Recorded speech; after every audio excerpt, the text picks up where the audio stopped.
Oke, jadi literasi baru memang lemah. Tapi saya yakin lemah ini bukan karena nggak ada. Karena memang belum dibuka. Belum dibuka. Saya baca di semua internet literasi tentang baru sebaik. Itu apa yang dipakai? Sanepa ditutupi Sanepa. Ya, jadi gini, misalnya gini. Saya sempat kaget dan impress ya. Saya tertarik sekali ketika ada teman-teman tukang pandai mengatakan bahwa hujan itu berasal dari Budi Saja. Oke, tapi dikajinya tahun berapa? Itu belum tentu lulus. Jadi Pak Sandy ini kan ahli metodologi. Betul, ahli metodologi gitu. Jadi PR kita tolong bareng-bareng biar Pak Sandy buat itu. Nah,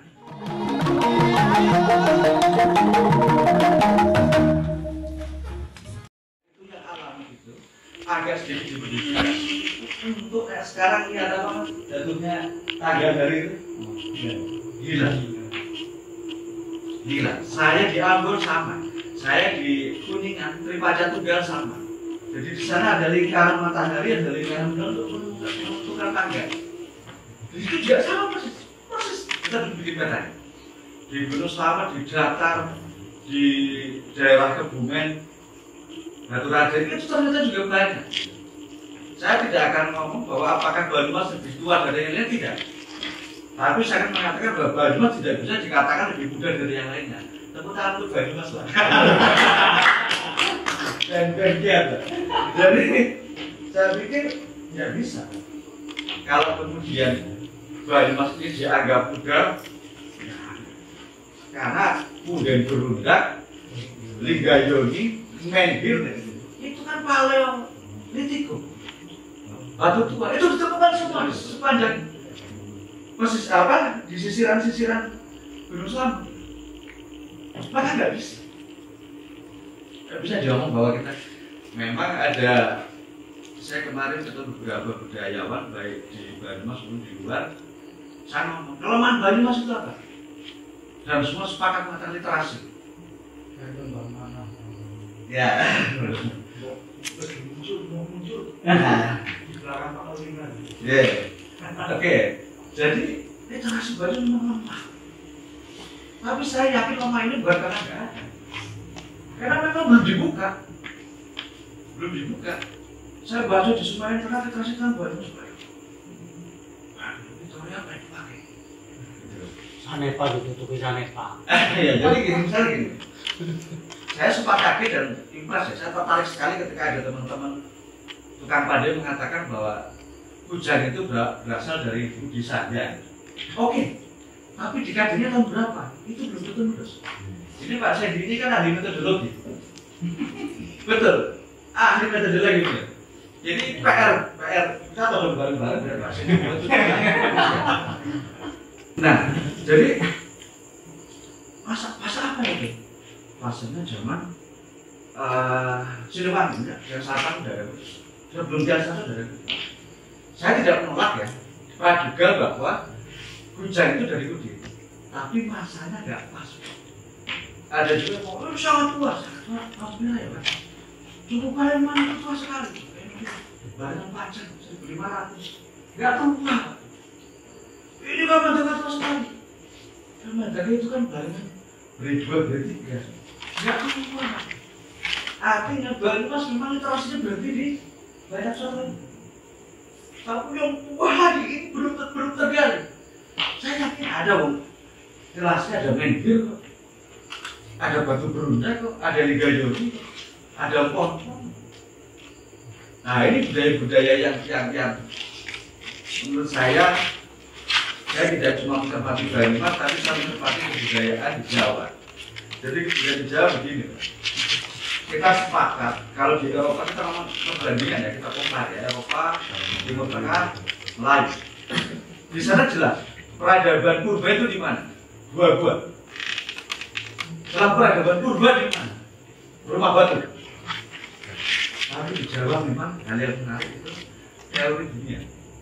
Pemukimannya apa? Apakah candi itu pemukiman? Contohnya masih batasnya nggak jelas. Nah ini memang PR bagi kita semua. Saya tidak tahu, saya bahkan Ini Borobudur. Menurut saya dari radius dulu, radius 15 km dari titik Borobudur, dari titik beberapa candi itu nggak ada timbunan bekas rumah, nggak ada. Ini PR berarti kan. Lalu saya berpikir, kemudian dulu pakai apa ya? Pasca gua loh ya. Kalau gua kita masih banyak. Pasca gua risalah di Israel, risalah di Arab 1000 tahun yang lalu masih ada. Karena rumah Rasul masih ada. Tapi Jawa nggak ada. Pemukiman itu nggak ada. Apakah kemudian kayunya nggak usah sengon? Nuh aja kayunya pakai jati. Yang Nuh itu pakainya pakai jati.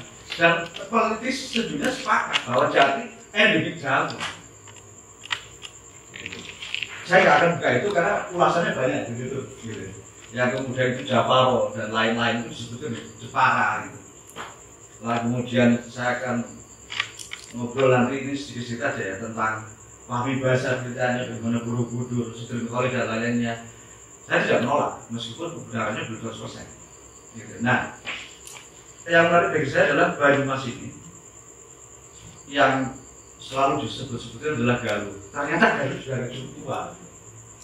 Bagaimana Cilacap adalah Galuh pertambakan. Dan yang namanya tambak dulu itu memang tambaknya di situ. Tapi kemudian laut bergeser terus. Bagaimana Muara Serayu di mana? Masa ini. Mungkin power ada kursi yang sini kan gitu ya. Nanti. Nah ini Mas. Surat masalah bergemor. Ini yang menarik begini. Banyumas dari dulu itu lembah mana betul? Nah sepakat saya. Karena strukturnya sangat tinggi, orangnya itu struktur mengkira jadi dia akan clear. Oke. Tapi kita harus mencermati juga bagaimana teori Jogja Solo itu menginjak Banyumas. Nah, bagaimana teori Jogja Solo itu menginjak Banyumas? Ya, kemudian. Ya, jadi mereka itu sampai mengatakan bahwa Banyumas itu kebocoran tanah. Ini adalah percetakan karakter. Mau Banyumas suaranya manut, mau Banyumas suaranya mesti ngalah. Bahkan ketika Bawor yang disebut dengan figur daulat disamakan dengan Bagong. Bagong kecil dulu loh. Bagongnya Dalanan Mangkumar itu bagus. Seno bagus. Loh Bawor itu bukan Bagong. Bawor itu berdaulat. Tapi kemudian menjadi dibagongkan. Banyumas lucu-lucu. Banyumas begini. Misalnya loncat-loncat ya meskipun berapa Banyumas ini ya, Surabaya. Nah, maka saya masih ingat bahwa ada 3 Banyu yang mengilhami 3 kerajaan besar.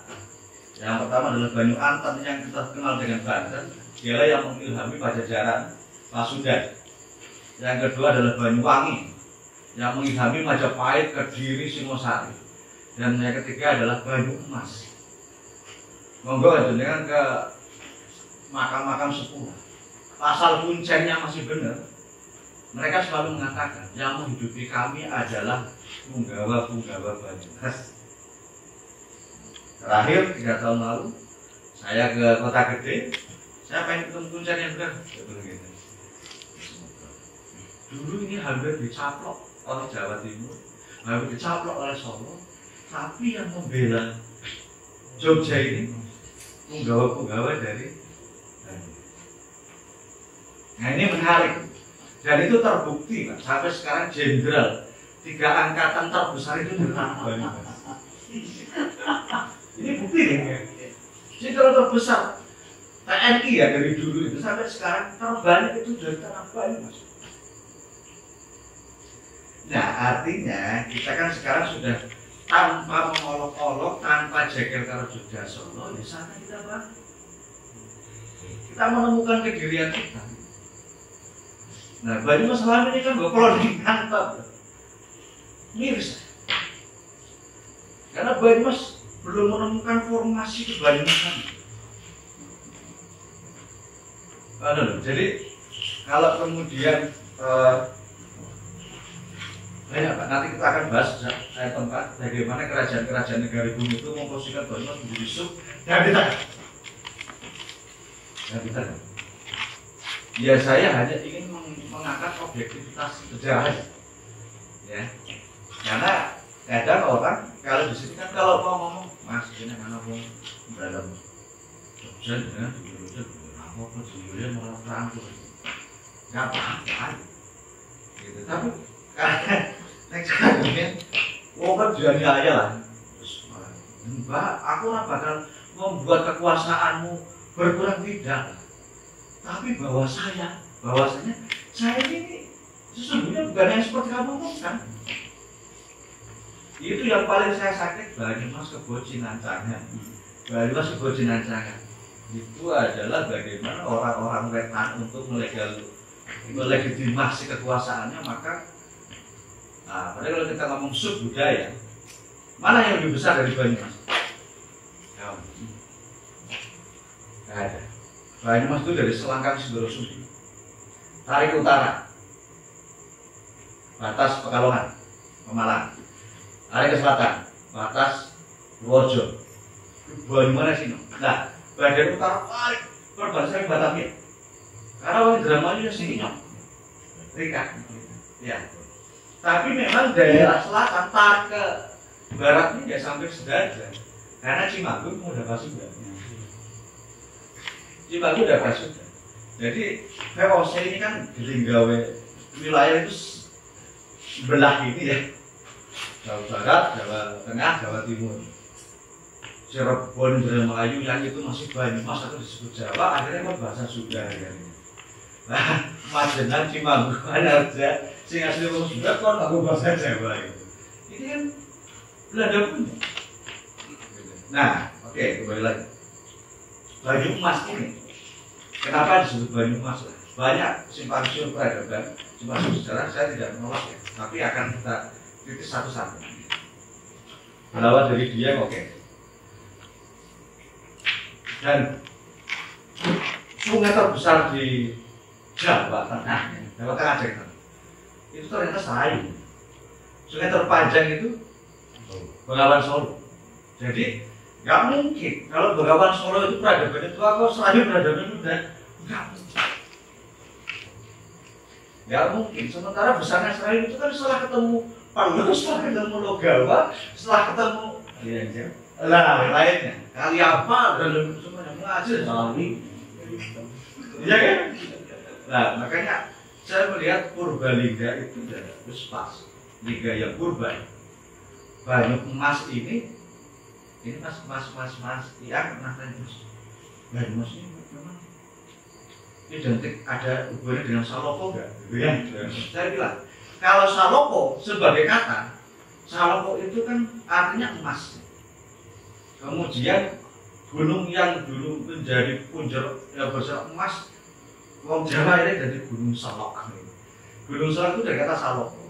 Kalau orang-orang tua kejawen di Banyumas, Tlatah Banyumas itu mengatakan bahwa puncuknya Gunung Slamet itu kan di Mandalagiri yang ada di Bunton.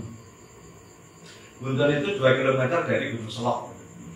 Jadi artinya sebetulnya bagaimana konsep dulu itu tidak memisahkan. Ini bisa satu kesadaran. Ini kan hal yang menarik. Jadi saya sedikit aja. Paparan emas ini banyak. Mas sesungguhnya itu di blueprint Belanda Mas. Tapi memang pilihan kita mau kaya atau mau hidup panjang. Kalau kita mau lestari, mbah-mbah dulu bilang, ojo aja diarai masek. Nek masek diarai uripmu 200 tahun. Nek masek dijono uripmu 2000 tahun. Baik bahasa ini. Coba aja masih kita cari semua. Hutan habis semua, sungai habis semua. Artinya begitu sana pasarnya itu begitu. Maka dari ratusan tahun orang banyak sepakat bahwa Mas di Banyumas dibiarin aja. Karena kita lebih memilih untuk hidup panjang. Nah sekarang kan lagi masak. Nah ketika orang tanya saya Mas apa? Dari masak. Tapi bisa sih masak ya gitu kan. Dan saya mendapat blueprint melihat blueprint dari itu dari tahap 90. bagaimana dari aku kata saya bermilih masalah. Sampai lebih masalah. Nah, dan semua ada masalah. Tapi itu memang mendingan mbak-mbak dulu jangan lupa. Oke, itu kita ngomong. Lalu kemudian Budi ya, saya tertarik dengan Budi. Orang Banyumas itu memang orang pekerja, kolektif, kolegial, Pak Bisa. Jadi di sini tidak ada orang yang ingin memimpin di raja, maharaja, nggak ada. Passion atau dorongan itu nggak ada. Makanya yang lebih senang simbolnya apa? Budi. Karena Budi itu kan bahasa Banyumas orang ongkek, orang ngeket, orang obah, orang apa? Nah, jadi ketika Jogja Solo itu oke, warung kok, kan curiga, sep, banyak orang perlu, harus pakai obah bareng aja. Pada Budi sedang apa mas? Orakan ketoprak. Nah itu pernah nonton jenenge korakan ketoprak selesai berapa pak? Nah, cara mungkin seorang Banyumas bagus semua dipaksa di dalam bedal harus dikasih sepeda tak, nggak bisa seperti terus keluar sesep nanti, nggak bisa.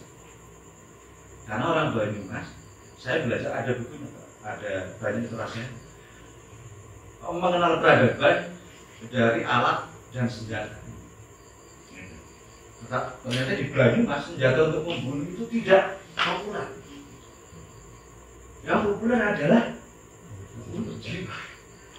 udah buar, bujuknya ya jadi, gue beda ya jadi. Mas Sukma tau gak lumpuh orang mas? Enggak, lumpuh. Iya. Sebenarnya kan berbudi kok. Nah udah apa? Dan budi di seluruh Jawa ada, tapi budi sebenarnya beda. Mungkin itu dari saya mas, saya buka obrolan sebenarnya. Oke, siap. Jangan